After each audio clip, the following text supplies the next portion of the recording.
Hello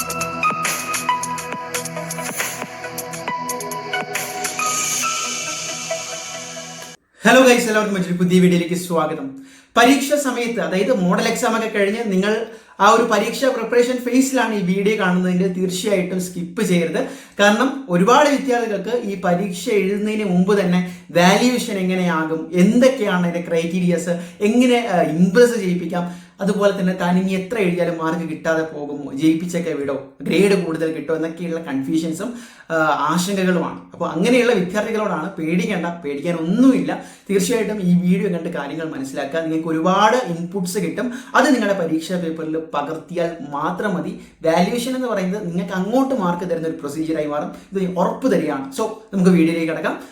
SSLC +1 +2 എല്ലാ വിദ്യാർത്ഥികൾക്കും ആദ്യം തന്നെ ആശംസകൾ. കാരണം നിങ്ങൾ വളരെയധികം പിന്നിട്ട് കഴിഞ്ഞു. ഇനി നിങ്ങളുടെ മുന്നിലുള്ളത് അവസാന കടമ്പ എന്ന് പറയുന്ന നിങ്ങളുടെ പബ്ലിക് എക്സാം ആണ്. ഈ പബ്ലിക് എക്സാം എന്ന് പറയുമ്പോൾ തന്നെ നിങ്ങൾ ഇത്രയും നാൾ എഴുതിയ പരീക്ഷകളെ പോലെയൊക്കെ തന്നെയാണ്.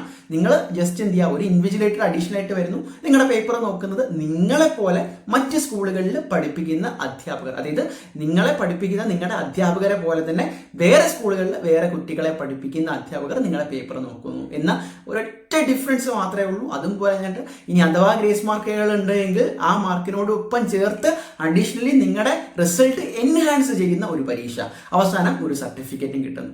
കാര്യം സിമ്പിളാണ്.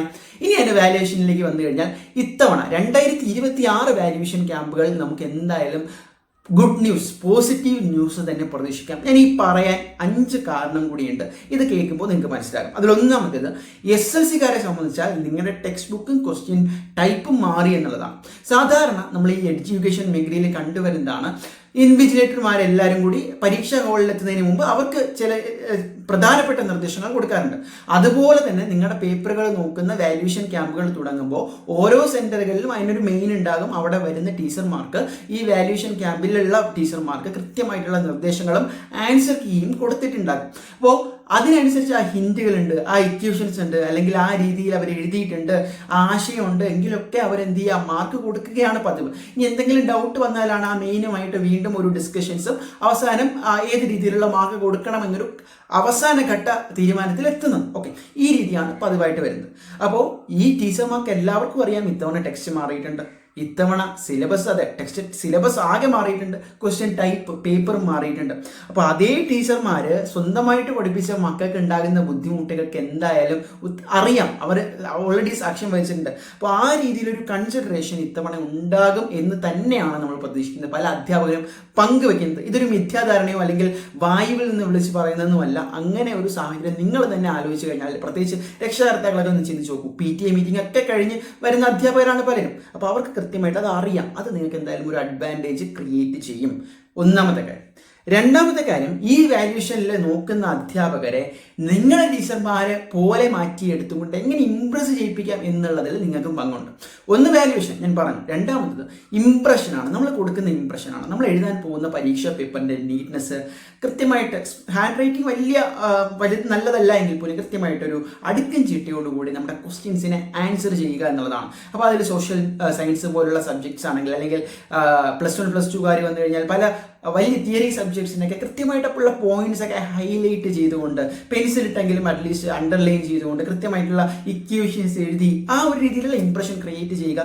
വാല്യുവേഷൻ നിങ്ങൾക്ക് പ്രതീക്ഷിക്കുന്നതിനേക്കാളും മാർക്ക് കിട്ടും മക്കളെ.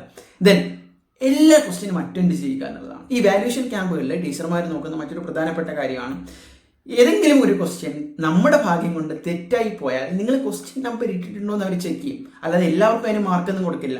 അപ്പോൾ നിങ്ങൾക്ക് ഈ ലിമിറ്റഡ് ടൈമിൽ നിങ്ങൾക്ക് അറിയാവുന്നുണ്ടെങ്കിൽ അത് തന്നെ കൃത്യമായിട്ട് ഞാൻ ഈ പറഞ്ഞ നീറ്റായിട്ട് എഴുതി വെച്ചിട്ട് എല്ലാ ക്വസ്റ്റ്യനും, അതായത് തന്നിരിക്കുന്നുള്ളതിൽ ഓപ്ഷണൽ ആയിട്ടുള്ളത് മാറ്റി നിർത്തുക. അല്ലാതെ അവർ പരാമർശിച്ചിട്ടുള്ള മാൻഡേറ്ററി ആയിട്ടുള്ള എല്ലാ ക്വസ്റ്റ്യനും എല്ലാ സബ്ജക്റ്റിലും അറ്റൻഡ് ചെയ്താൽ തന്നെ വാല്യുവേഷൻ ക്യാമ്പുകളിൽ നിങ്ങൾക്ക് പകുതി തലവേദന കുറയും.